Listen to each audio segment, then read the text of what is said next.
নমস্কার বন্ধুরা, মিলিস ওয়ার্ল্ডের নতুন একটি ভিডিওতে তোমাদের সকলকে স্বাগত। আশা করি তোমরা সবাই খুব ভালো আছো। তো যখন ভোরবেলা আমার বাড়ির বাগান, এটা মানে বাপের বাড়ি, তো মা ভোরবেলা উঠে ফুল তুলছিল বাগানে, তো আমিও ভাবলাম একটু উঠে একটু ভিডিও করি। ভোরবেলা বেশ ভালোই লাগছে, আর উঠোনে পাখি ঘুরে বেড়াচ্ছে। আর আমার মা ভোরবেলা 4টের সময় উঠে ঠাকুরের পুজো করে। তো এই যে ভোরবেলা মা ফুল তুলে এনে পুজো করছে। আর আজকে মায়ের জামাই আসবে, মা তো খুব এক্সাইটেড যে জামাই আসবে অনেক দিন পরে, জামাই ষষ্ঠী। তো এই যে মায়ের পুজো করা হয়ে গেছে, পুজো টুজো করে চা টা খেয়ে সবাই গল্প টল্প করলাম।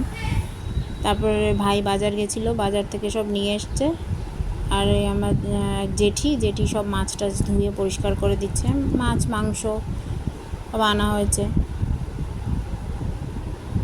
ইলিশ মাছ, মাছের মাথা আর মাটন আনা হয়েছিল। আর ভাই বউ যেহেতু মাটন খায় না, ওর জন্যে চিকেনও আনা হয়েছিল অল্প করে।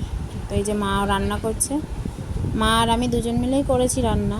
আর ভাই বউ কাটাকুটি করে বাটাবাটি সব করে জোগাড় যন্ত্র করে দিয়েছে। তো এই যে রান্না হচ্ছে, এই চিকেন আর এটা ইলিশ মাছটা হচ্ছে, দুদিকে দুটো বসিয়েছি। আর তারপরে এই যে মাটনও হচ্ছে। তো তাড়াহুড়ো করে সব রান্না বান্না করে মা সব রেডি করে নিয়ে এখন এই বারান্দায় সবাই বসে গল্প করছে।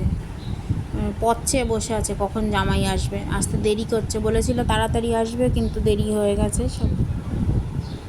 তো বসেই আছে সবাই মিলে। তো অবশেষে মায়ের জামাই এলো, তখন বেলা প্রায় 2-2:30 বাজে হয়তো, তখন এলো। তো এসেই গরমের মধ্যে, রোদের মধ্যে মা সব রেডি করে রেখেছিল, ঝটপট করে সব দিয়ে দিল। ফল মিষ্টি আর চিড়ে দই, যেগুলো যা নিয়ম থাকে অল্প অল্প দিল।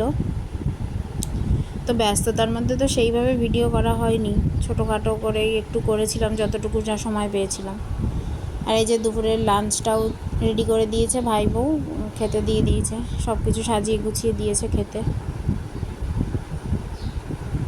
তো এই সিম্পলভাবে খুব ছোটোখাটো করে জামাই ষষ্ঠীটা পালন করা হয়েছে। তো এই যখন সবাই খাওয়া দাওয়া করতে বসে গেছে, সবাই একসাথেই বসে গেছিলো। তো এই ছোট্ট আজকের এই ভিডিওটা একদম ছোট্ট, এই অবধিই রাখলাম। কেমন লাগলো জানিও। টাটা।